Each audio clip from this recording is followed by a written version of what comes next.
Hello and welcome to AM Prime here on WESN Content Capital. I'm Keaton Shaw. Thank you very much for joining me this morning as we start another week, as we all start a brand new day full of opportunities. I hope may be a good one. But as we get into this morning's discussion, in any organization or entity, disputes may arise, but there should be defined avenues in order to deal with such disputes. And in many instances, that's not necessarily clear. Well, this morning, to actually speak to me about how disputes should actually be resolved, especially as it relates to the conducts within credit unions, I'm joined by the president of the Cooperative Credit Union League, Mr. Joseph Remy. Good morning, sir. Hi, good morning to you and good morning to the listeners and the viewers. It's a pleasure to be here to talk about how we supposed to conduct our business in the cooperative credit union movement. Well, thank you very much, sir, for joining me. Now, the first issue, of course, the latest example that we can speak of as it relates to conduct is with the Works Credit Union, and an issue arising out of meetings with two members actually feeling as though the bylaws are not being adhered to. They are suggesting that the meeting could not go ahead because the credit union did not have a quorum. Could you just actually define for us what is a quorum, and is it necessary for that to be in place in order for a meeting, especially as it relates to credit unions, to be conducted? Okay, in the cooperative credit union movement, we are guided by the provisions of the Cooperative Societies Act. And all bylaws of credit unions are drawn from the Cooperative Societies Act. So the bylaws takes feed from the Cooperative Societies Act. And every credit union has bylaws that speaks to the issue of what should constitute a quorum for a general meeting. And there are two ways that you can hold general meeting. You have the annual general meeting, which is prescribed by law, where you have an obligation to report to your membership every year on the conduct and the business and the operations of the credit union. And then you have provisions where special general meetings are called. And these special general meetings are to deal with issues that the membership will have to give sanction to, approval to. And in each credit union, there are specific provisions where a quorum is spelled out. Some may vary, but the standard practice in most credit unions is that a quorum should constitute a certain percentage of your membership. So it all depends on the size of the credit union's membership. And we subscribe to those principles because it is set in the regulations of the Cooperative Societies Act.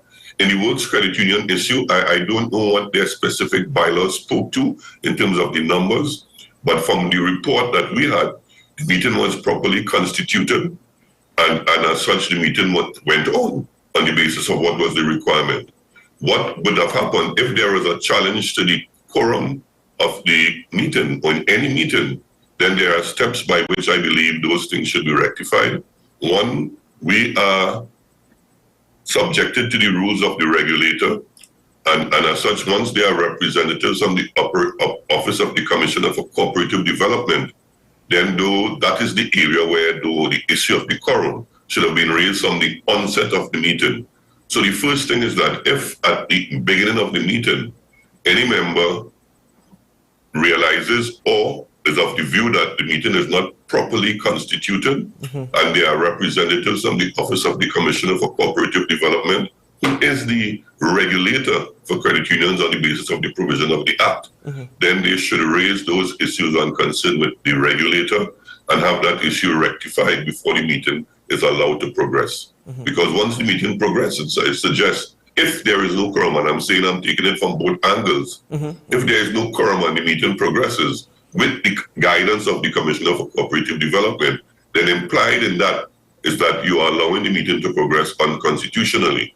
But once the Commissioner's office gives sanction and that there's a proper quorum, then the meeting should be conducted because it is under the provisions of the Cooperative Societies Act that they would have given that guidance. And from where I sit, I was told, because we had representatives who sat at that meeting, yes, we can't sanction anybody from the league. I just want to make that elusively clear up front. What the league can do is provide training and guidance in terms of how to conduct general meetings. And what the report was that the The meeting started, the meeting continued, and then there were issues that arose during the course of the meeting, which could have been resolved in a more amicable manner from our perspective. Mm-hmm. Well, based off of the report, which suggests that one member actually tried to lunge at one of the members of the board during that meeting, I certainly hope that is not true. That is just a rumor that is being spread. But in any of these meetings that take place or that are convened as it relates to the business of the credit union, does a representative of the commissioner, from, if I'm not mistaken, you mentioned a regulator, do they have to be present? Is it mandatory that they are present at such meetings? It is a provision of the Act, and they, as the regulator, should be there to give guidance and to ensure that the meeting subscribes and follows the provisions of the Cooperative Societies Act and its subsidiary legislation, which is the regulations that guides the way how those meetings are supposed to be conducted. And that is a provision that has been operated within the movement ever since I have been involved in the cooperative credit union movement, which has been over 30 years now. And as far as I'm aware, the Office of the Commissioner for Cooperative Development, the first thing is that in some of those general meetings, there has to be clearance given by the Office of the Commissioner for the conduct of those meetings. And thereafter, their representative is present to ensure that the rules and the regulations and the laws of the country are adhered to based on the provisions of the Act. Furthermore, what are your thoughts on the suggestions by one Mr. Fitzroy Otley that the Credit Union Act, well, according to him, by the government, is a piece of legislation the movement had already condemned and the government withdrawn? We've quoted this act during this conversation this morning. What are your thoughts on Mr. Fitzroy Otley's comments? Well, unfortunately, as we said in our release, if we could recall during the period 2010, if I could recall exactly, that was the year, when that piece of legislation was brought to Parliament, the cooperative credit union movement, for the first time in my history, would have been able to mobilize, and we challenged the veracity of that bill because we were of the firm belief that the bill in that construct was going to be inimical to the best interests of the credit union movement. And as such, we challenged the bill. Eventually, the bill was withdrawn from Parliament, and our public slogan at that time was "Bin the bill," which means the bill should be confined to the dustbin of legislative history. And we did go along on that promise. We had over 1,000 credit union members mobilized outside of Parliament, where we challenged that bill, and that bill was subsequently withdrawn. What is taking place now is discussion is going on with representatives from the movement on the development of a policy proposal document that will guide the development of a new cooperative authority that will be the legislative arm that will regulate and supervise credit unions. There is no bill at the moment at this time. So calling for any bill that was there in the past, to me, it does not really make any sense. It is not a piece of logic. So there is no act that could be enshrined now because there is no bill before Parliament relative to the conduct of credit unions. What we have is discussion sanctioned by the government. We have a cabinet-appointed committee that is now discussing what kind of legislative framework we should have for the conduct and supervision of credit unions in the future. But then, sir, if there's no act as it stands, because I know you said there's a cabinet-appointed committee, but if there's no act currently as we speak, precisely on what grounds are we being actually, especially as it relates to legal ramifications, how is it that the league has an idea of how to operate? Is it just based off of advice received? If there's actually no written documents to suggest this is what by law has to be done or should be done? Let me correct that. I was referring to the statement made by Mr. Utley. Okay. He said that the government should bring the Credit Union Act. There is no Credit Union Act. There's a Cooperative Societies Act that has been the backbone of the legislative regime for credit unions over the years. There have been attempts to amend the Act. There have been attempts to replace the Act. But as far as we know, we are governed by the provisions of the Cooperative Societies Act and its subsidiary legislation, which is the regulation. But the Credit Union Act that Mr. Utley spoke to, there is no Credit Union Act that is in existence at this time. That is what I was specifically referring to. Thank you very much for the clarification. Now, as it relates to legal authority in dealing with such issues, especially allegations which may lead to legal ramifications, is there an authority that is actually set to deal with such issues? When you say that if there are disputes and issues within the movement? Yes, sir. Yeah, well, under the provisions of the Cooperative Societies Act, there are provisions for the resolution of disputes, and those are the provisions that guides the way how disputes are resolved and settled. Albeit there are times that, and we at the League also have issues in terms of the timelines, the effectiveness and the efficiency of that process, and we have made that publicly known. And that is one of the areas that the committee is looking at in terms of a dispute resolution process now that will govern how we handle disputes within the movement. But at the present time, disputes are to be resolved under the provisions of the Cooperative Societies Act through the Office of the Commissioner for Cooperative Development. What we try to encourage credit unions to do is to engage in mutual discussions, how we could see that we could determine some of those issues without it having to be referred to the Commissioner's office in the first instance, and secondly, without it having to rear its head in the public space. And we believe that there are provisions at times, sometimes they are insufficient in terms of how the time it takes to have those disputes resolved, but we are confident that there is a provision at this time, and it should be utilized to its fullest before we can say that the process it has not been satisfied. So you have to allow the process to take place before you can raise questions about the process.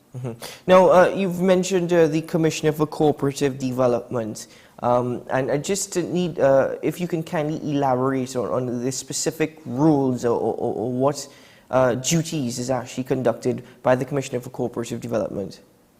Okay, the Commissioner Office, the Act, the Cooperative Societies Act, governs the affairs of credit unions. And under the Act, the Commissioner, as the head of that department, has the responsibility to be the regulator for cooperative societies. And as such, the Commissioner's Office is enshrined with certain powers under the provisions of the Act. And let me just read quickly from the provisions of the Act that speaks to the role of the Commissioner for Cooperative Development, so at least people could be aware, right? The Act says there shall be a Commissioner for Cooperative Development, hereafter called the Commissioner, who shall have general powers of supervision of the affairs of societies and perform the duties of Registrar of Societies. And the Commissioner has, in the exercise of his powers of supervision, the Commissioner may, on his own motion, hold an inquiry into the constitution, operation, and financial position of that society, or on the application of a creditor of the society. They can do that. And where having held that inquiry, they can leave the opinion that the board has mismanaged the affairs of the society or otherwise performed their duties improperly. They may be by notice of the society call upon it to remedy the situation. The Commissioner also has the powers if a society fails to comply with the notice referred to in that subsection. They may dissolve the board and direct that the affairs of the society be managed by such persons as he may appoint for a period not exceeding 2 years. So the Commissioner has overriding regulatory powers over the affairs of credit unions, and there are other provisions of the Act, and that is what we are guided by at this time, until and unless there is a new piece of legislation that governs the affairs of credit unions. And how is this individual or individuals appointed, or are they elected to the Commissioner for Cooperative Development? At present, the Commissioner, the Cooperative Development Division resides under a line ministry, and from our knowledge, it is a public service position that is appointed through the public, I would believe, through the provision of the Public Service Act and those things. So that is one of the areas that we saw and we felt was necessary for us to look at how we could amend the Act to make the provisions more independent. So what we have proposed now and has been accepted in principle by the government is that there should be an independent cooperative authority that should govern the affairs of credit unions. So we are now working on the policy proposal document to guide it in that way. So we will remove the office of the Commissioner from being a public servant and place it into the hand of a registrar that has some kind of legislative powers under an Act of Parliament that gives it some level of independence. But at present, It is a public service position that the Commissioner for Cooperative holds. And is there any expected completed date for this particular policy document to actually be complete? Well, we are presently working with a deadline of between June to September.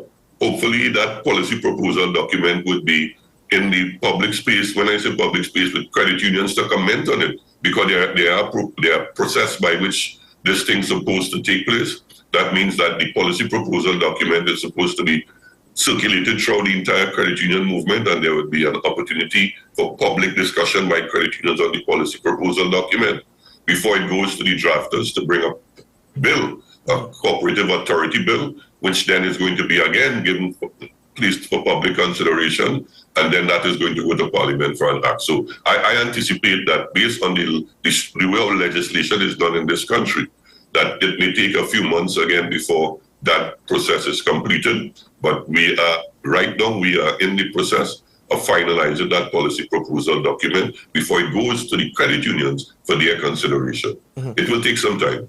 Now, my final question to you, Mr. Remy, and once more, thank you very much for joining me and for sharing this information with us so that we have a better understanding as per the operations of the credit union and the Cooperative Credit Union League. Specifically, this matter, as an example, taking place with the Works Credit Union, the impact that it may have on its members, especially as it relates to the allegations that have arisen, and members' monies within the credit union. Could we reassure members this morning that their monies are indeed safe and investments are secured? Let me say, without fear of contradiction, that the credit union movement in Trinidad and Tobago is very stable, and it is a very viable option.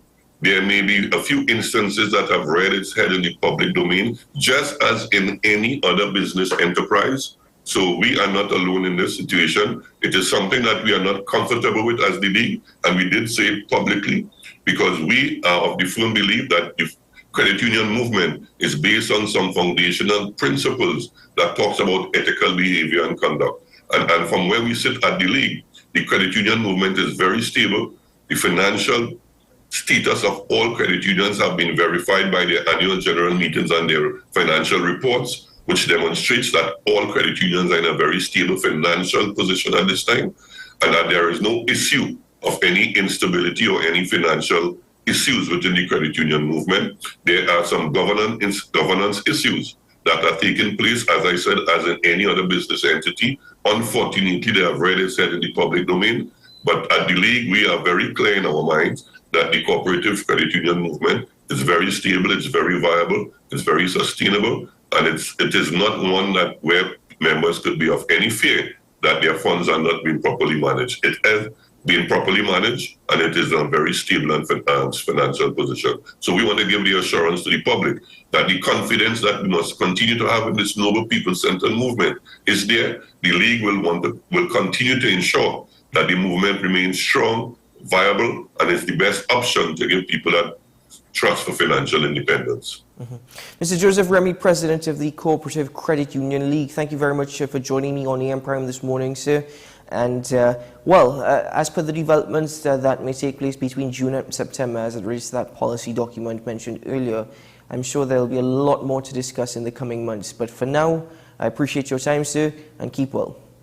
Thank you very much, and I'm happy for the opportunity to have this discussion, and I hope we will continue in the future to have discussions on the way forward for the cooperative credit union movement in Trinidad and Tobago. I thank you. Thank you very much, sir. And that was Mr. Joseph Remy. Ladies and gentlemen, AM Prime now takes a quick commercial break, and upon return, I will get into some more discussions this morning. Stay tuned to the program.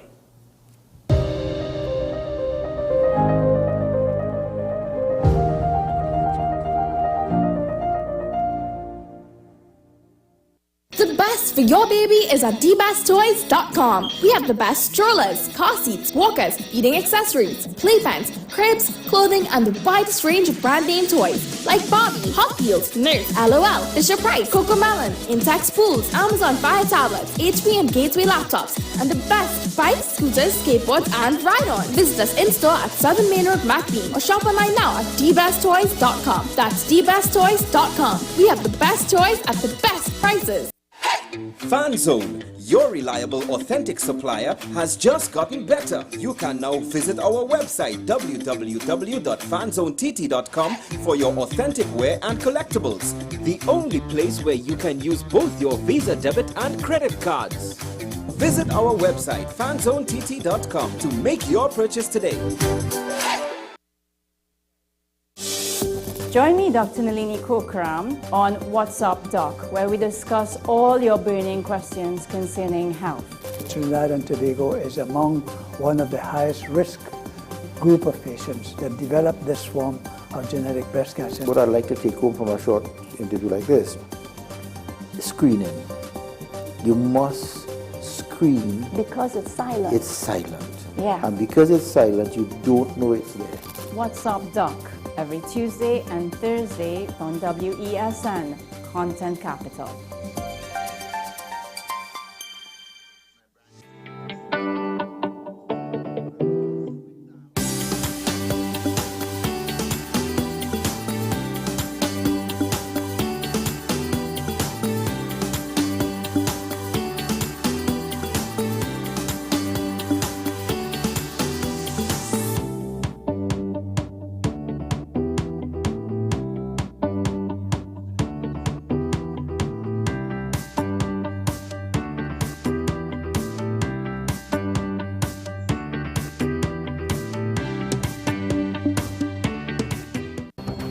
The issue, the continued rise in the price of flour and its impact on the cost of living in Trinidad and Tobago. How should we go about it? I want to ask you what has been revealed to you about the state of vulnerability in the country because of this exercise and because of what we're going through. Is the government losing the war on the vaccine front? The discussion should revolve around the common good for the greatest number of people in Trinidad and Tobago. How do we inculcate a sense of respect and regard for people who may not be of your own political ilk or persuasion? The communities are now being used by political opportunists. So when the tables are turned, it's the same way. Okay, this has been 10 questions. I'm Andy Johnson, and we'll see you next time. North Coast Jazz and Heritage Festival. Safe and sound, that's how we'll get you to the biggest North Coast Jazz ever. No hassle and no worries. Park your ride at the Queen's Park Savannah. Hop on board a safe and secure shuttle with your $100 return fee, and that's it. Service begins at 10 a.m. through 1 p.m. and returns from festival grounds from 7 p.m. Park and ride, a $100 return fee, first come, first go shuttle service to festival grounds Blashy shares. No hassle and no worries. North Coast Jazz, May 27th. Born here, played here. Tickets available at Crosby's, Extra Foods Endeavour, Shogunas Main Road, Sangre Grande, Arima, Grand Bazaar, Mart's Liquor Mart, Diego Martin, Kenny's Sports Outlets, Athletes by the Park, and WESN.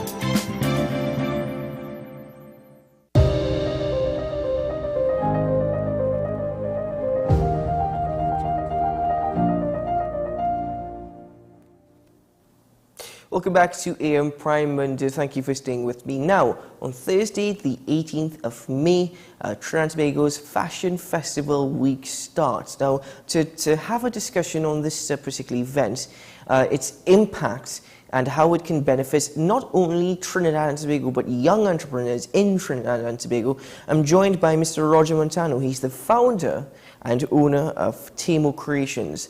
Good morning, Mr. Montano. Thank you very much for joining me. Good morning.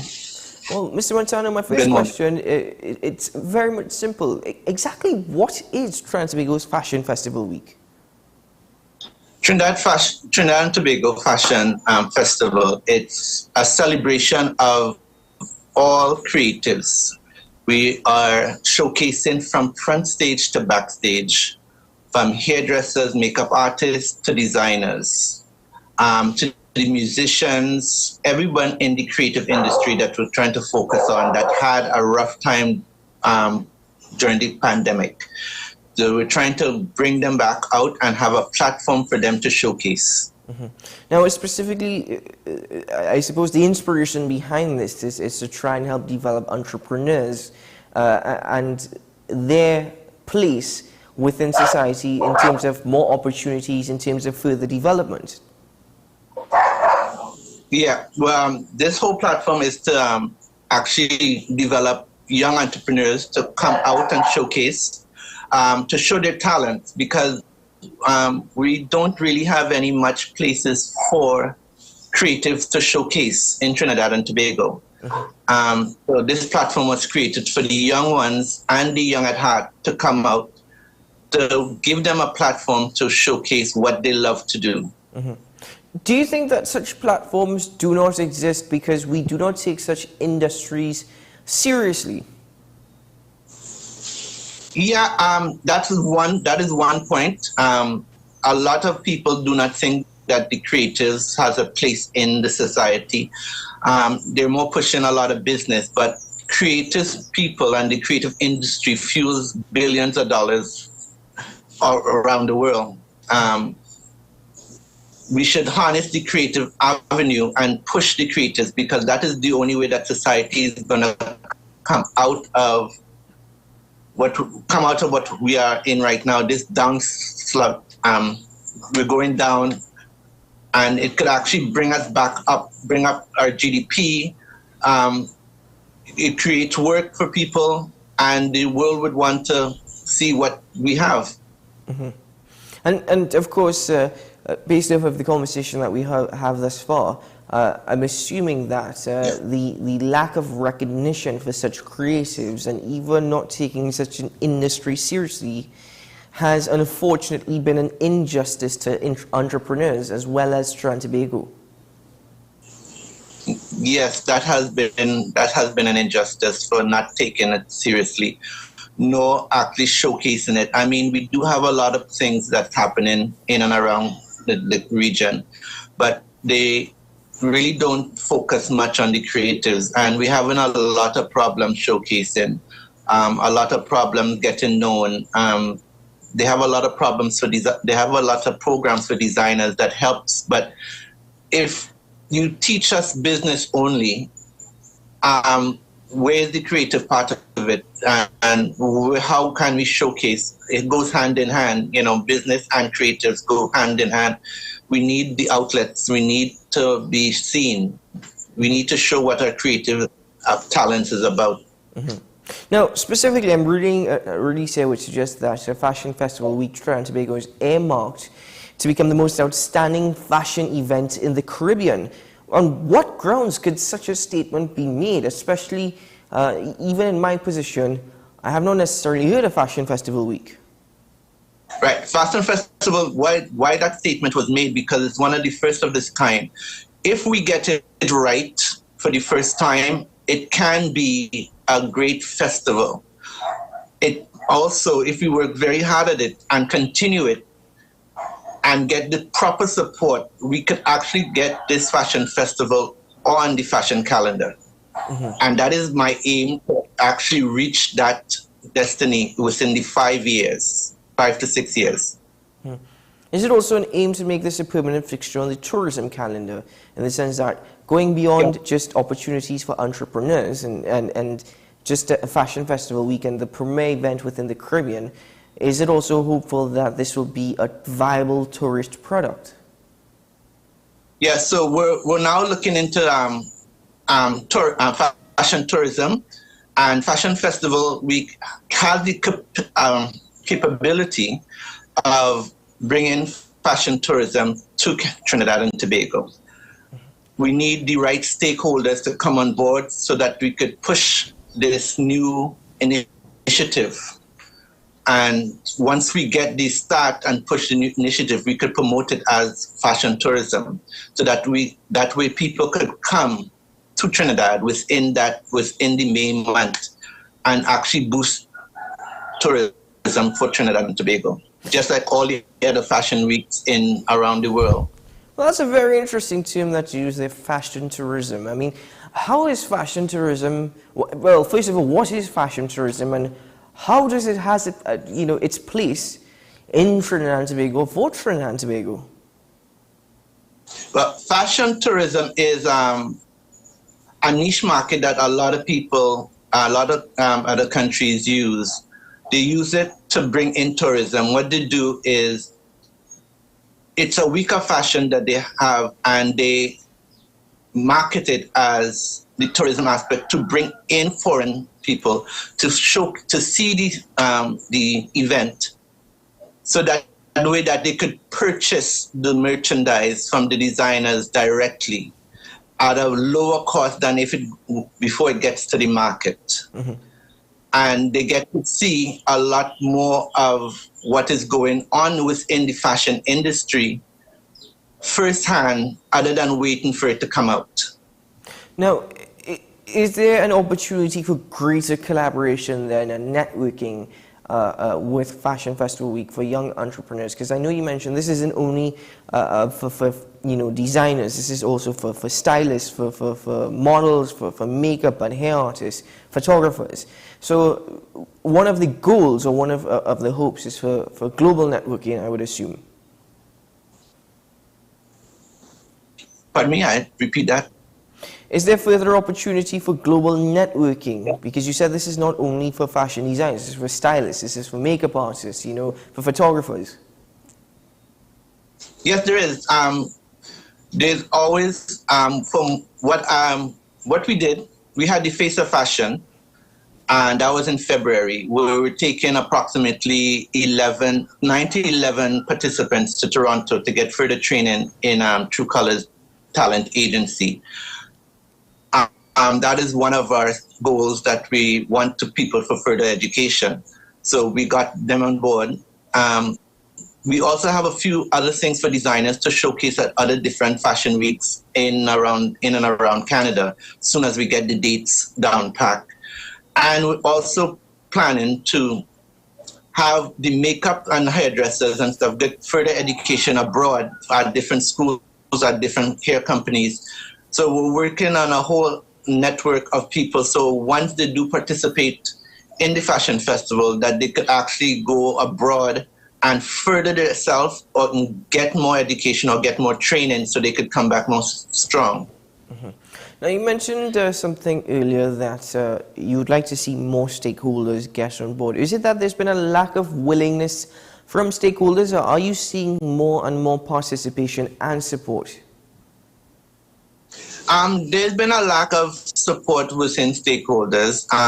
The first thing they say that they don't have the funds to help, which I understand, because coming out of COVID, a lot of companies are financially unstable at the moment. So stakeholders are very hard to come by. I mean, we did get a few that came on board, and I'm thankful for that.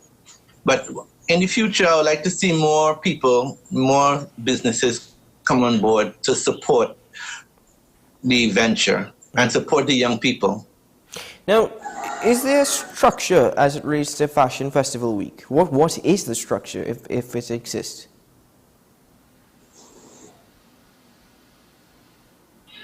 Pardon? You just got cut off. Is there a specific structure to Fashion Festival Week? What are the components? Okay, the components of Fashion Festival Week. We're having the fashion market during the course of the day, which is all the designers, hairstylists, makeup artists would have their booths for people to come to see. It's a networking aspect so that they could hand out their business cards, people see what they can do. In the evening that we're showcasing the designers alongside the hairdressers and stuff. So every day would be a different, several different designers, and we're also doing a fashion festival for kids, and that will be held on Saturday, which is only kids models for designers for kids. And we also have the St. Jude's girls on board, which they're going to be launching their first collection on Sunday. That is from the past pupils from St. Jude's and present. They had a mini collection that they're going to be presenting. Mm-hmm. There's also, if I'm not mistaken, is there a competition as well? I'm seeing something in that suggests there is a competition. Yeah, there's three competitions. One competition passed, that was the Face of Fashion to choose the models. We're going to have the competition, the hair and makeup competition and the young designers competition on Saturday, the 20th. Yeah, on the 20th. That is basically to showcase that, to show that the up and coming, to see what they can do. St. Jude's is going to be participating in that also. When there's the week run, I know it starts from Thursday, and where is this event taking place? The event is taking place at Center Excellent Garden Center. Well, Mr. Montano, thank you very much for joining me this morning to share with us this particular event and what is the inspiration behind it and what is hoped to come from it. I support the event 100%. Local entrepreneurs, opportunity for young designers, and even for global networking. So, I really hope that it is a success, and I hope that certainly it gets the support from the public that is necessary and required to further push this industry so that it does not only benefit TNT as a nation, but it also helps other industries, other avenues for entrepreneurs, and hopefully allows for a permanent fixture on the tourism calendar. Yes, I hope so. We're working very hard for that. Well, Mr. Montano, thank you very much for joining me. Keep well, all the best, and the best of luck in the Fashion Festival week. Yes, thank you very much for this interview. Take care. Well, if you get the opportunity, well, don't even look for the opportunity. Go from this Thursday at the Centre of Excellence for Fashion Festival Week as we support our young entrepreneurs, designers, hairstylists, makeup artists, models, photographers. We need to support them, ladies and gentlemen. It is an opportunity for many individuals, but it also shows that not everything... There's talent, there is skill. Why not harness it? Why not harvest it? Why not create opportunity? So, from Thursday at the Centre of Excellence Fashion Festival Week, Trinidad and Tobago commences. For now, we take a break here on AM Prime. Upon our return, we'll get into some regional updates. Stay tuned to the program.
What's the best way to grab the attention of viewers? Please exercise more patience.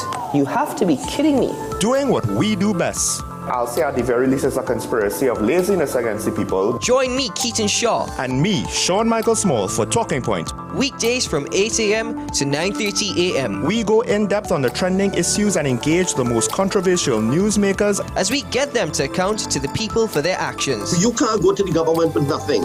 You can't go to cabinet with an empty hand, with a wish. I'm glad that we're having this a sober, mature discussion. In the present situation, I expect a continuation of the chaos. Join us for the discussion, Mondays to Fridays, only on WESN, the content capital. Every word, every line, every paragraph depicts a real moment in someone's life. A father, a sister, a mother, a brother. We at Newsday are dedicated to you, the people, and through independent, unwavering journalism, strive to always bring your stories to life. Because your stories are more than just words. Newsday, independent and credible. North North Coast Jazz and Heritage Festival. Safe and sound, that's how we'll get you to the biggest North Coast Jazz ever. No hassle and no worries. Park your ride at the Queen's Park Savannah. Hop on board a safe and secure shuttle with your $100 return fee, and that's it. Service begins at 10 a.m. through 1 p.m. and returns from festival grounds from 7 p.m.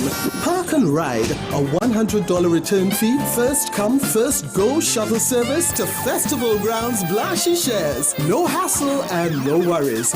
North Coast Jazz, May 27th. Born here, played here.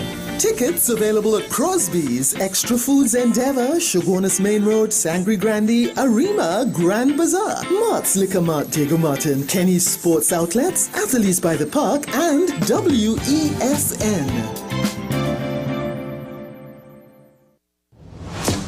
Is it politics? What is it? Is it that nobody cares about sports? The kind of support that sport used to get in the past is no longer here. The thing is, taking a knee doesn't mean that that's the only thing you're doing on it. Right. Taking a knee along with other stuff. Samantha, what are you looking forward to when you return home to Trinidad and Tobago after winning the title? Thank you very much for speaking it into existence. Is there no pressure on Nicholas Ball? It makes me more motivated to work hard and to go out there and rep the red, white and black. Why are we sending a team to the Winter Olympics? There are a number of Trinbagonians who are in the diaspora and have grown up in winter sport. It's an opportunity that the Trinidad and Tobago Olympic Committee will not close the door on. I also believe in the players that we have. Once you can motivate the players, you can get the best out of them.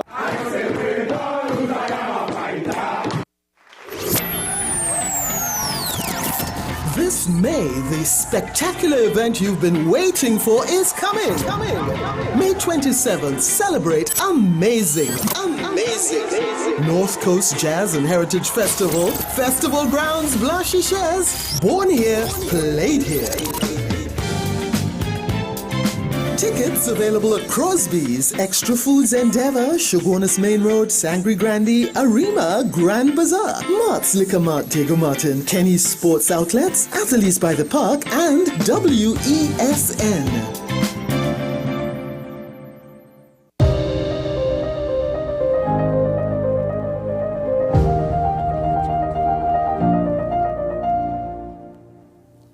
Welcome back to AM Prime here on WESN Contents Capital. Monday the 15th of May, time for some regional updates. We start with the nation of Haiti. We're all aware as to what's taking place on Haiti. If you have been following AM Prime, you'd understand the situation and the information that we've shared over the last few weeks. Statistically, it was suggested that roughly 60% of Port-au-Prince was actually controlled by heavily armed gangs. Well, the United Nations says more than 100,000 children in Haiti are at risk at starving to death because of the escalating gang violence. Gangs and vigilante groups control about 80% of Port-au-Prince. So as you can see, within the last month or so, that number has risen by about 20%. The United Nations estimates more than 600 people were killed last month alone, and kidnappings are being reported every day. It stated that the police are completely powerless, defenseless, and do not have the resources or the legislation to deal with the ever-escalating situation. Let's take a look at this report from Haiti. Boakale, they sing. The phrase represents the new movement that has taken over the streets of Haiti. People are tired of gangs controlling their lives, and that's why they decided to start fighting back. Jean-Baptiste Kenli says the movement will get bigger every day. The Bois Calais, it's a campaign of vaccination against gang violence. The Bois Calais will continue to eradicate the kidnapping virus in the country. Gangs now control 80% of Haiti's capital, and they're extending their presence to other parts of the country. People say they have had enough and have started to go after gang members. Some have been set on fire on the streets. Chaos has taken over this Caribbean nation. Neighborhoods like this one have been transformed by the violence in the past months. I'm here in the neighborhood of Bel Air. This area used to be filled with people, but as you can see right now, it's almost empty. It looks like a war zone. There's been fighting going on between rival gangs. We're told that members of the G9 gang are not far away from here, and they have been attacking this area. Emmanuel showed us around the area. He says gangs are ruthless. They have set on fire houses here. They also rape and kill. He also says the government has benefited from them. I want the situation change, but I know the Haitian government doesn't want, because it's good for him. The politicians are the father of gangsters in Haiti. The United Nations says the violence has increased malnourishment in the country by 30%. Over 100,000 children are at risk of dying because of hunger. The interim Prime Minister, Ariel Henry, has requested urgent international assistance to help the government fight the gangs. Even though it's been 6 months since the request was made, there has not been an answer. This should be a force, a multilateral force, with the leadership of one country, whatever country. Unfortunately, there's no country who has been able to accept this great challenge. And so now we are at the point that we require innovative ways to find different solutions. While the international community continues debating what to do about Haiti, people have been left on their own, going after those who hurt them and waiting for a solution that never seems to arrive. Teresa, Al Jazeera, Port-au-Prince. Well, the request for international intervention has it's fallen on deaf ears. It seems as though no one wants to get involved for whatever reason. That being said, in the desperate search for solutions, vigilante justice has exploded in Haiti. Now, can you blame citizens for fighting back? When it seems as though the police are powerless, and it seems as though that the justice system clearly can't deal with the chaos and the mess, because one arm of the justice system seems to be, well, armless. Literally, quite literally, that's the police.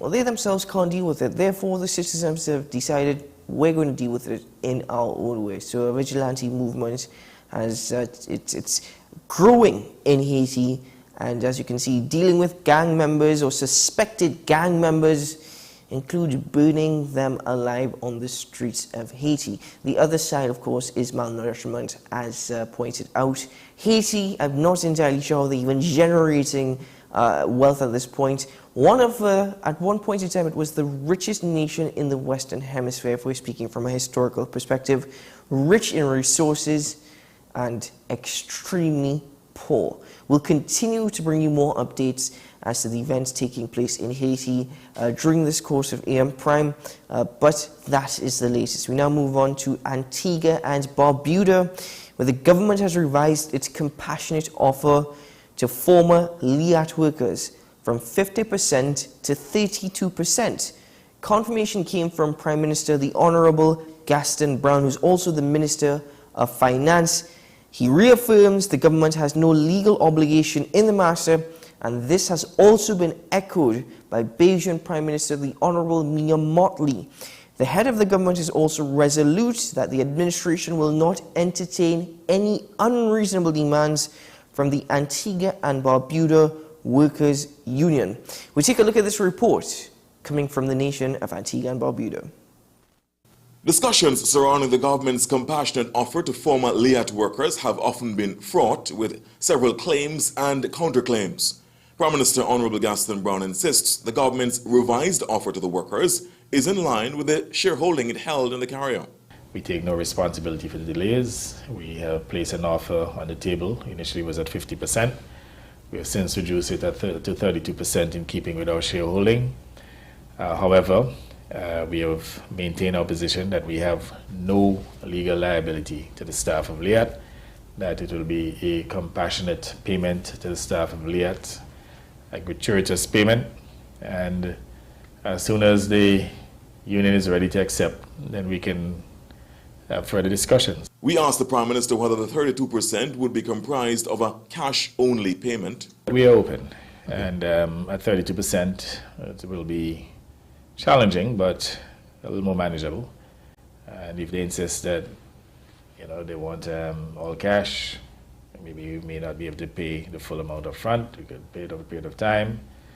So we're open to negotiations in terms of how we settle the 32%. And let me make the point here too that in as much as we would have extended the option of cash, bonds and land before, we never stated in what combination. We said to them that we're open to negotiations with the union to determine what percentage of cash, or what amount of land, or if they said cash and bonds only, fine. Or if they said cash and land only, we said to them that we're flexible. Prime Minister Brown says even this reduced compassionate offer amounts to more than what Barbados will be paying out, though the government in Bridgetown held more than 50% of the stake in the airline. The head of government also questions why the Antigua and Barbuda Workers Union, the ABWU, has contrasting responses to similar comments from his government and the Mia Mottley administration that there is no legal obligation to the former LIAT workers. I find it quite astonishing that the Antigua Workers Union has not said anything about that statement coming from the government of Barbados, which controlled up to 52% of the shares of LIAT. But on the other hand, they continue to make a lot of noise, and I emphasize the word noise, in the domestic space to suggest that the Antigua government, as a 32% shareholder, should cover 100% of the severance payment. Meanwhile, the Prime Minister has this message for the union. If they wish to meet with us on the different circumstances in which we can discuss a 32% settlement, we're able to meet. If they're not willing to do so and they continue to make their unreasonable demands, then evidently we'll not entertain them. Well, Leeward Islands Air Transit, that situation has not been resolved, the compassionate payment, but according to the Prime Minister and Minister of Finance of Antigua and Barbuda, Gaston Brown, as well as the Prime Minister of Barbados, the Honourable Mia Mottley, they hold no legal obligation in this particular matter. It's now up to the Antigua and Barbuda Workers Union to respond to the offer that's been put on the table. Initially it was at 50%, it's been reduced to 32%. Their response we look forward to, and we will bring you that update on AM Prime.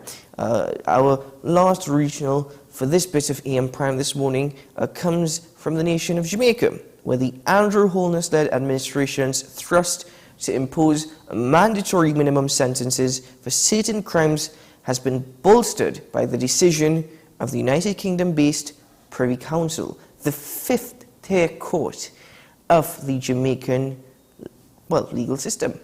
Take a look at this report.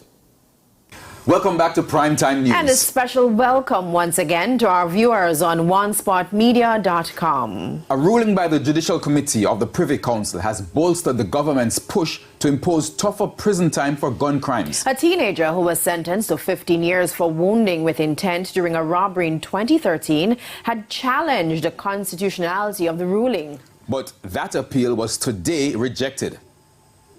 In 2013, then 17-year-old Tafari Morrison was sentenced to a mandatory 15 years imprisonment after pleading guilty to illegal possession of a firearm, aggravated robbery, and wounding with intent. The charges stem from a shooting a year earlier in which the victim was robbed of his cell phone and shot multiple times, even though he had handed over his phone to Morrison and his cronies.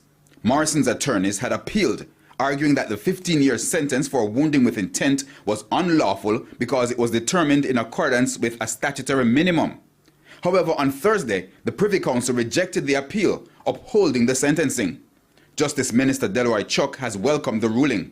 The case itself is of great importance as it analyzes the effect of minimum mandatory sentence generally imposed and how it must be proportionate to the humane and degrading treatment that sentences can cause. In its summary document, the Privy Council upheld the 15-year sentence for wounding with intent on the basis that the offense carries a minimum sentence of 15 years and the minimum sentence is constitutional. Since the government proposed imposing a minimum mandatory sentence for gun-related crimes, there has been pushback in some quarters. Some argue that the move takes away the judge's authority to take mitigating circumstances into consideration, while others question the constitutionality of mandatory minimum sentences. But according to the Justice Minister, the ruling shows that the government is moving in the right direction. He believes the Privy Council's ruling indicates that the sentence was not inhumane or degrading with respect to a juvenile, and that the use of guns has damaged the Jamaican society and consequently should attract a sentence with a big deterrent element. No doubt, those persons who have questioned the minimum mandatory in the recent passed Firearms Act will now see that at the highest level it is quite constitutional, and we will be examining the proposed minimum mandatory in the cases of murder when they come before the Joint Select Committee, which should be meeting shortly.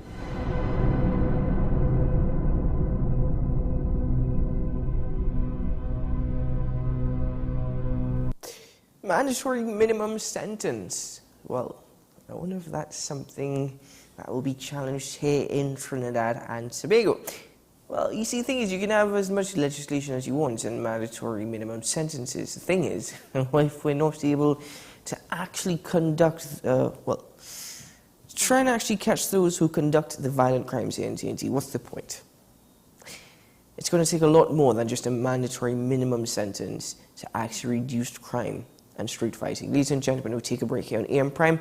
When we return, we'll have a conversation about the environment and how small island developing states such as Trinidad and Tobago is trying to deal, or ESA manage, with plastic and plastic waste.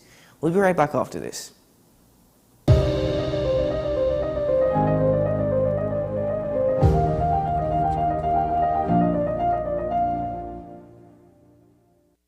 North Coast Jazz and Heritage Festival. Safe and sound, that's how we'll get you to the biggest North Coast Jazz ever.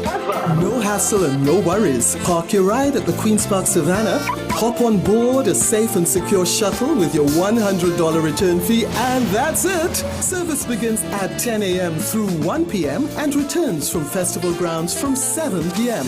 Park and ride, a $100 return fee, first come, first go shuttle service to festival grounds Blashy shares. No hassle and no worries. North Coast Jazz, May 27th. Born here, played here. Tickets available at Crosby's, Extra Foods Endeavour, Shogunas Main Road, Sangre Grande, Arima, Grand Bazaar, Mart's Liquor Mart, Diego Martin, Kenny's Sports Outlets, Athletes by the Park, and WESN.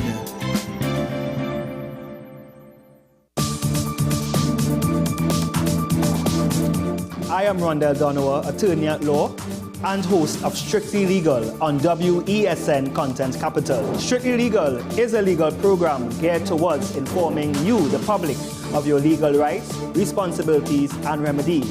So be viewing Thursdays 10 a.m. to 10:30 a.m. Join me, Sule A. Joseph, as I delve into the day-to-day psychological issues plaguing our society. We will discuss behaviors that encompass the biological influences, social pressures, and environmental factors that affect how you think, act, and feel. Sight, Thursdays at 11:30 a.m.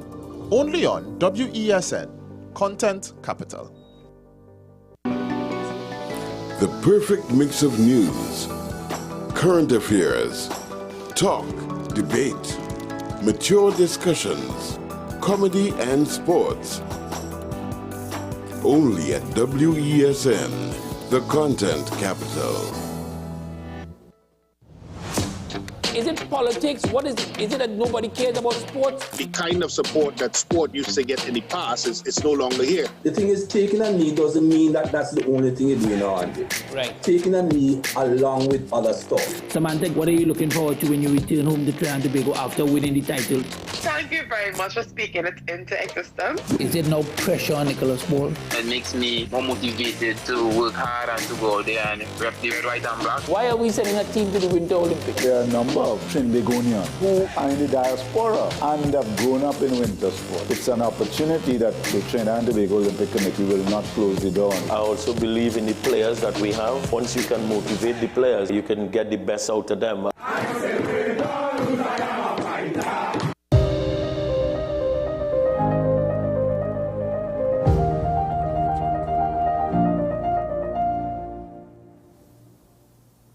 Well, countries throw away millions, billions of tons of plastic waste every year. Now, the issue is, how do we manage that waste? And if these bigger nations, more developed nations, are struggling, what is the impact of plastic on small island developing states such as Trinidad and Tobago? Well, this morning, to speak precisely about that, I'm joined by Dr. Sherwin Millett. He's a sustainability consultant at COSTAT. He's with us via Zoom. Good morning, sir. Good morning. How are you guys today? We're doing well. How are you doing, sir? It's a morning and we're going as usual. That's good, and thank you very much for joining me. Start the conversation by that particular point. How would you suggest, or how would we even begin to rate how small island developing states such as Trinidad and Tobago manage their plastic waste?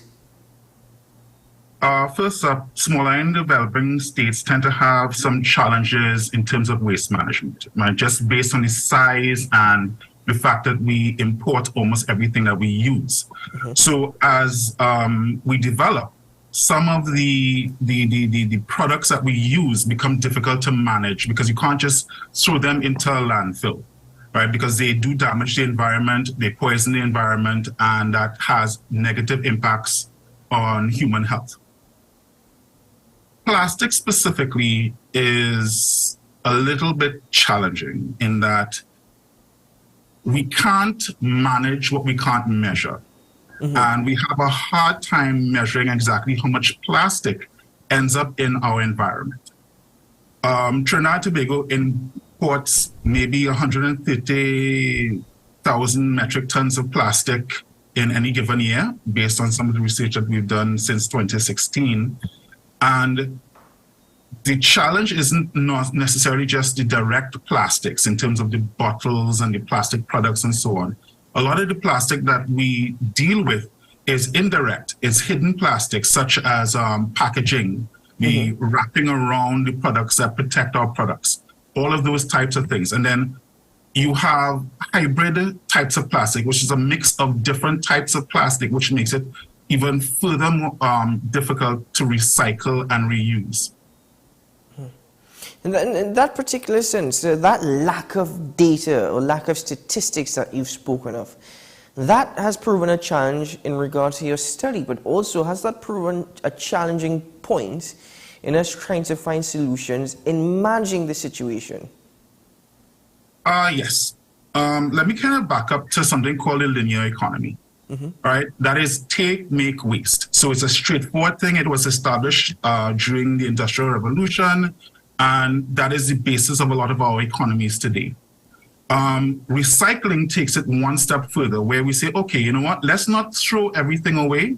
Some things still have value and some things still have use to us. So we try to bring it back and we recycle and reuse it as much as possible. Now, with plastics, there's a limit to how much we can reuse plastics. We can reuse plastics maybe 7 times, 9 times, something like that. All right, so that in itself becomes a challenge. So what do we do with that once we are finished with it, once we can't recycle it anymore? And that is where we need to now start to move on to something called the circular economy, where we are looking for ways to keep the product in use for as long as possible, keep the materials in use for as long as possible, and then finally recycle. And then when we are ready to dispose of it, how do we then either create a nutrient for the environment or convert to energy for use? And that way we minimize the impact on the environment. Before we even, sorry, Dr. Millett, go on. No, go ahead. I was going to ask, before we even get to the circular economy, if we were to speak about recycling, does Trinidad and Tobago even have a credible recycling operations? It depends on the material. We recycle bottles. That's roughly about 3% of the bottles are recycled. We recycle paper, cardboard. That's, again, roughly 3%. Unfortunately, with the plastics, we are recycling less than 1% of the plastics locally. Right? Much of the recycling that we do is actually collection and export. Right? We don't tend to do a lot of recycling locally, especially with the plastics. Mm-hmm. Is there an opportunity, though, economically? I know recently we've heard of one private company who's actually earning foreign exchange from recycling plastics. Is there an opportunity then for the great economy to benefit from recycling? Yes, we can. The environment itself will benefit, of course. The challenge is making the economic case for recycling, because you tend to need to have certain quantities in order to make it economically viable. So the question is whether or not we are able to do so locally. I want to say yes with the plastic, but the challenge becomes collecting it, cleaning it, sorting it, so that it can then be recycled, because you can't have different colors, different grades, all mixed into one kind of thing. I mean, you have to remove the packaging. So for example, with the bottles that you use, there are two types of plastic in it, just off the top of your head, unless of course the plastic, well, let me not jump there yet. But so for example, you may have PET for the bottle itself, and the caps that you have on the bottles are a harder type of plastic, such as HDPE or something like that. Mm-hmm. Right? So you have to create a mechanism to sort. So recycling in Trinidad and Tobago, I would say, is very much in its infancy still. And we have quite a way to go in order to kind of really have a system in place that handles the plastic problem to the extent that it needs to be handled. Is it feasible for a small island developing state such as Trinidad and Tobago to utilize a practice that we see abroad? For example, in England, you have special bins that are utilized for certain kinds of waste and are collected on certain days. That is just one step in a bigger process, but is it also feasible for TNT to develop such an idea? I want to say yes. I think that it is feasible. It is a cultural shift in thinking. We can't just throw things out of a window as we feel. I mean, just this morning, somebody just threw something out of a window as they pass by, and we have to make a special effort. And I don't think it's that we are incapable of doing it. Many of our citizens, when they go abroad, fall in line and they do what is required under those laws. But what we need is an infrastructure. So do we have laws to support that? Do we have laws that allow for people to do these things? Is it convenient? Is it open to them? Can they do this easily? Right? And all of those are things that make components to it. There's a cost to this. Who is going to bear the cost? Mm-hmm. How is it going to be collected? Are we going to say, okay, so you say maybe who is going to collect it? Is it the regional corporations? Is it swim call? Who collects this garbage, cleans it, processes it, and then manages it afterwards? Mm-hmm. Now, I know earlier you mentioned even the plastic wrapping on imported products, even local products, to try and protect the product. But as we're seeing globally, there's at least a trying to shift away from the use of plastics that are harmful to the environment with more environmentally eco-friendly products. Is there something such as environmentally friendly plastic? In development, you have recyclable plastics and so on and so forth. I mean, for example, I was at a conference last week, and the folks from PriceSmart were talking about their creation of compostable plastics. So it depends on the materials from which your plastic is derived and how they can handle it. So yes, the challenge, of course, is producing this in the quantities and at the cost that make it feasible for companies to switch. And of course, you have the engineering components of it to ensure that the plastic can hold up to the uses that it's designed for. Mm-hmm. So there's a possibility, and the research is ongoing. But do you think that there's a need for now Trinidad and Tobago to actually, in this particular time, make it mandatory for more environmentally and eco-friendly products to be used in packaging? Right now, as far as I'm aware, there's no set policy which is designed to say you must use this, it must only contain this amount of plastic. Is there any guidelines in TNT that suggest that? And if that's not the case, because at least I'm not aware of it, there needs to be policies which direct us to utilizing such best practice. You're correct. There's no policy right now. The bottling bill has been in Parliament a few times over the last 20 years. It's something that they are working at and continue to work at. The challenge with plastic, and I'm going to specifically talk about PET, for example, is that there's no residual value. And in spite of the fact that there could be value, if it is that people don't see something as being valuable, they throw it away. So if we had infrastructure that allowed for us to say, okay, listen, there is value to this piece of material, people will find ways to use it.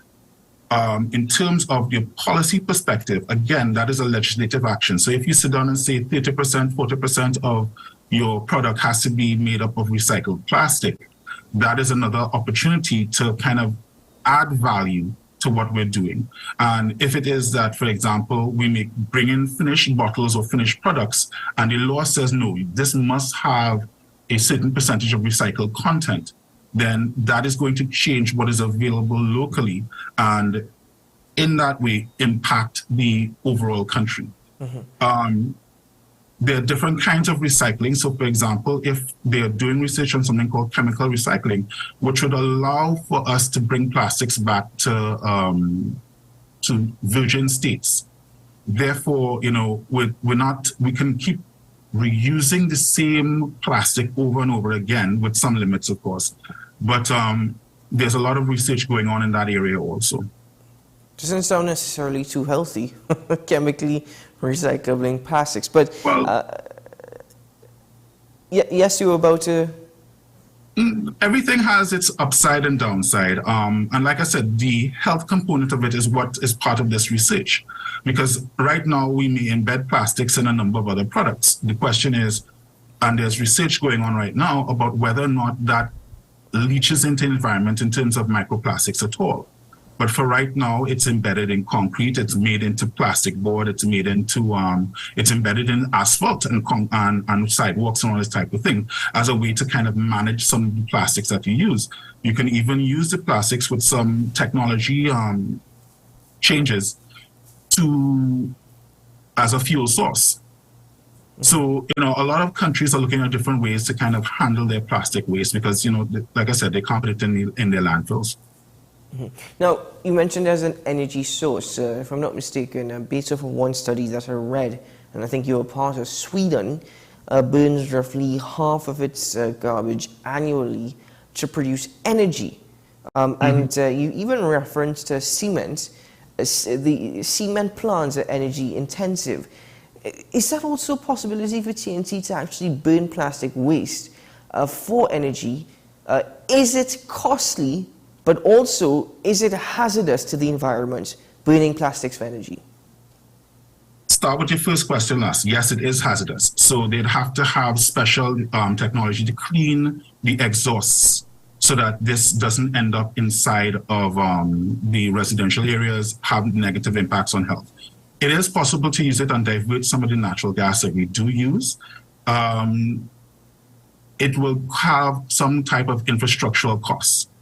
So you can use waste to energy, and I believe we had considered a waste to energy plant a few years ago.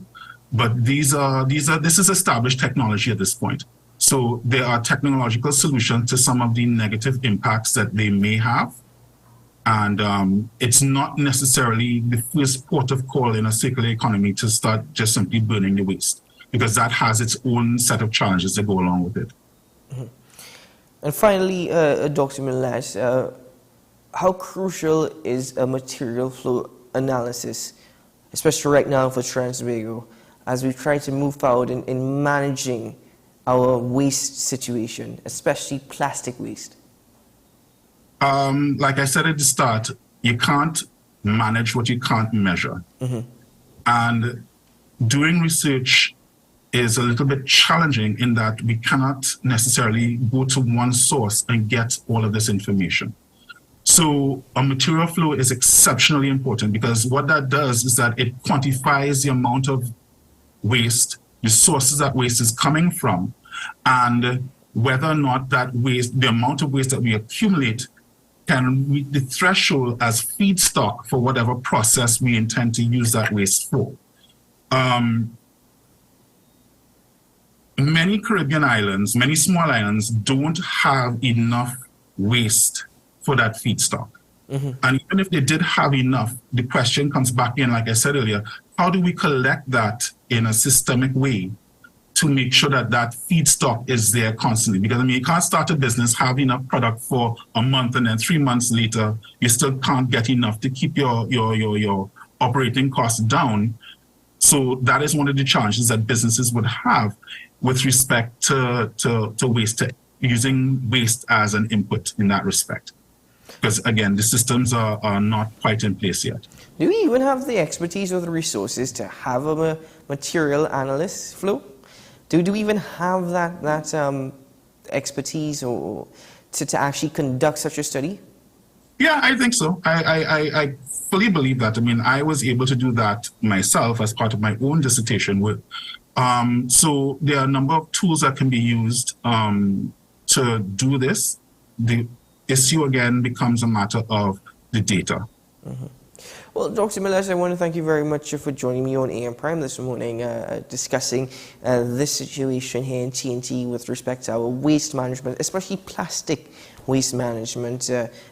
Actually, I'm very appreciative of the insights and even your study, which is available for the public to read, actually, at least a breakdown of it, where you pointed out opportunity to even burn plastic for fuel, but though it is hazardous, the technology exists. It is going to require some level of infrastructural development, but it is possible, even utilizing it, for example, in cement plants. So thank you very much, sir, for your time and for the information of which you've shared with us this morning. Thank you so much. I just want to point out that, the work that you guys do, that academics do in terms of supporting industry is extremely important. And as we understand this, colleges, much like COSTAT and UNUTT, are all looking at solutions and working with companies to find solutions. And a lot of the larger companies are also, and the NGOs for that matter, are looking for solutions. So it's not something that is hidden. It's not something that we are not aware of. And a lot of people are actively working for solutions. Well, I'm very glad to hear that, sir, and I truly hope that even though we're actively looking for solutions, when such solutions come about, we actually go ahead full force with trying to implement them, at least to resolve the most crucial situations right now. But I'm very glad to hear that, sir. Thank you so much. All right, you guys have a great day otherwise. Thank you so much for having me. You too, sir. Take care. Okay. Keep well. All right. Dr. Sherwin Millett, Sustainability Consultant at COSTAT. A conversation that I hope hasn't fallen on deaf ears, and a conversation of which needs to be continued. It is very much, it brings a sense of happiness to know, and I use the term happiness very lightly. I say that because I don't use it very often. It brings a sense of happiness to know that there are entities out there who are doing the research, who are building partnerships to find solutions. We're going to take a quick break here on AM Prime. On return, we have one more regional update for you this morning, and then we'll conclude for the program for this morning's edition of AM Prime. We'll be right back after this.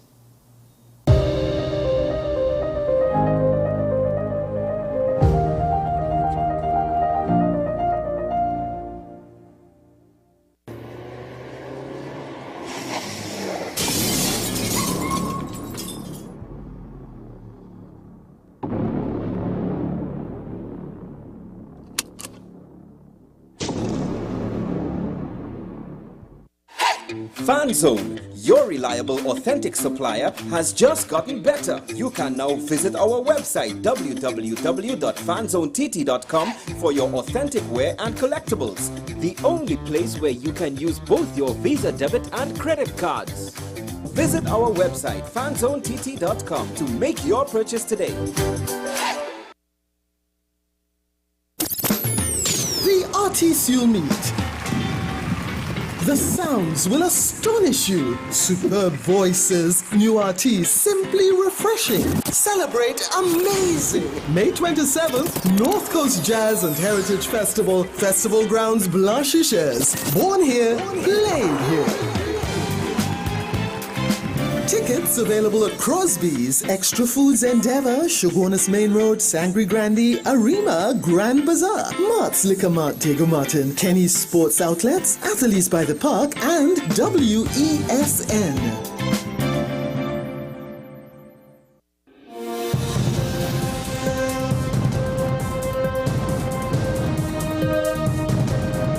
Seven is out, all day is in. WESN News on the hour.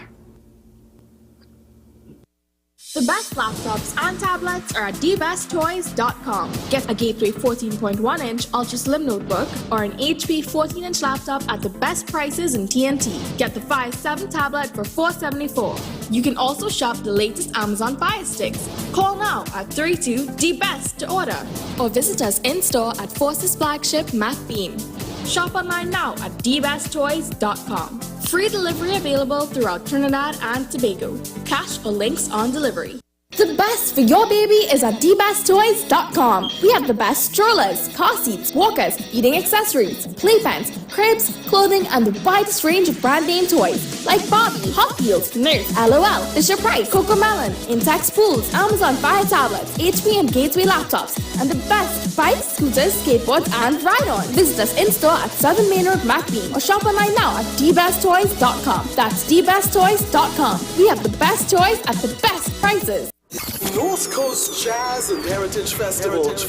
Safe and sound, that's how we'll get you to the biggest North Coast Jazz ever. No hassle and no worries. Park your ride at the Queen's Park Savannah, hop on board a safe and secure shuttle with your $100 return fee, and that's it. Service begins at 10 a.m. through 1 p.m. and returns from festival grounds from 7 p.m. Park and ride, a $100 return fee, first come, first go shuttle service to festival grounds Blanchisseuse. No hassle and no worries. North Coast Jazz, May 27th. Born here, played here. Tickets available at Crosby's, Extra Foods Endeavour, Shogunus Main Road, Sangre Grande, Arima, Grand Bazaar, Mart's Liquor Mart, Diego Martin, Kenny's Sports Outlets, Athletes by the Park, and WESN.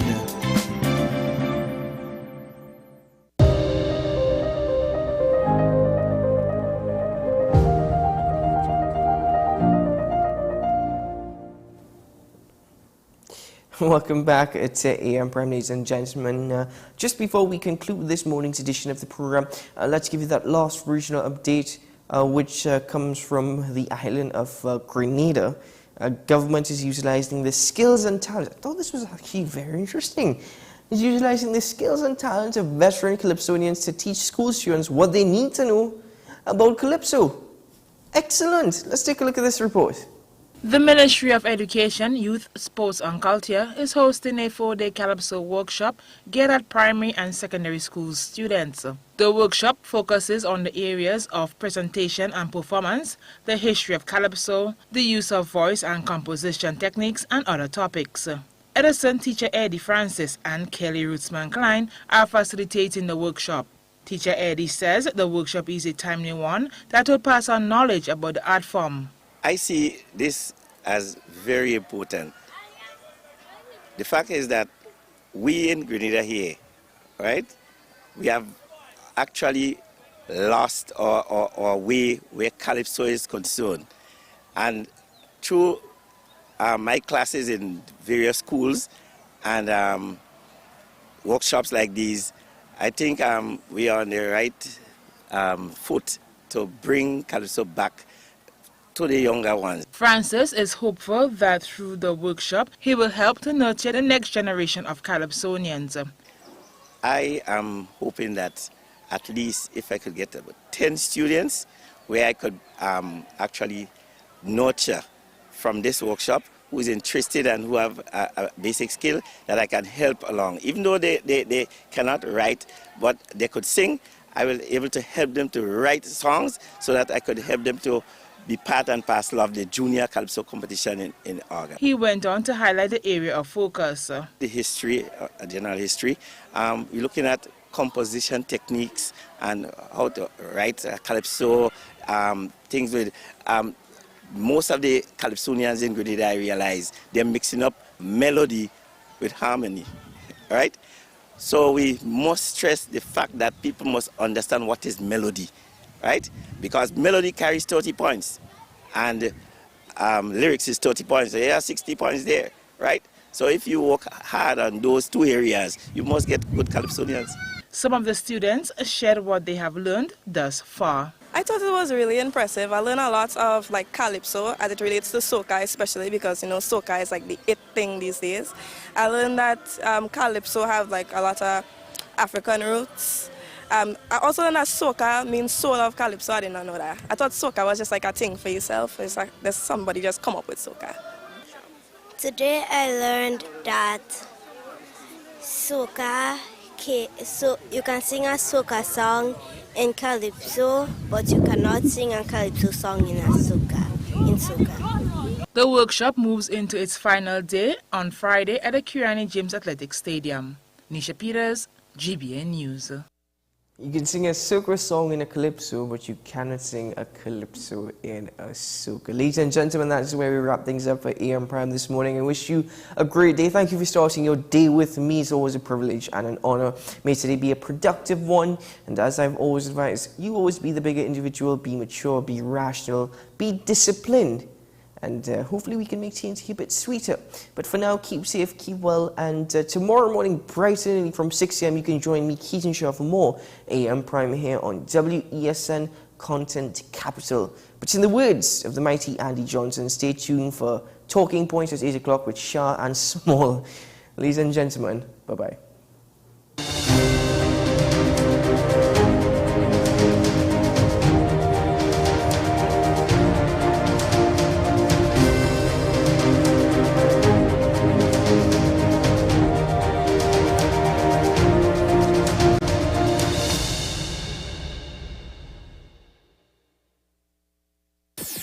WESN.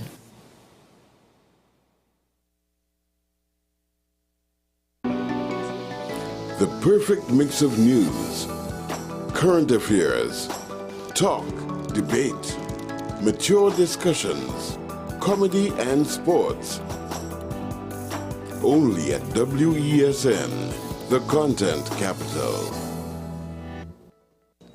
What's the best way to grab the attention of viewers? Please exercise more patience. You have to be kidding me. Doing what we do best. I'll say at the very least it's a conspiracy of laziness against the people. Join me, Keaton Shaw. And me, Sean Michael Small, for Talking Point. Weekdays from 8 a.m. to 9:30 a.m. We go in-depth on the trending issues and engage the most controversial newsmakers as we get them to account to the people for their actions. You can't go to the government with nothing. You can't go to cabinet with an empty hand, with a wish. I'm glad that we're having this a sober, mature discussion. In the present situation, I expect a continuation of the chaos. Join us for the discussion, Mondays to Fridays, only on WESN, the content capital. The issue, the continued rise in the price of flour and its impact on the cost of living in Trinidad and Tobago. How should we go about it? I want to ask you what has been revealed to you about the state of vulnerability in the country because of this exercise and because of what we're going through. Is the government losing the war on the vaccine front? The discussion should revolve around the common good for the greatest number of people in Trinidad and Tobago. How do we inculcate a sense of respect and regard for people who may not be of your own political ilk or persuasion? The communities are not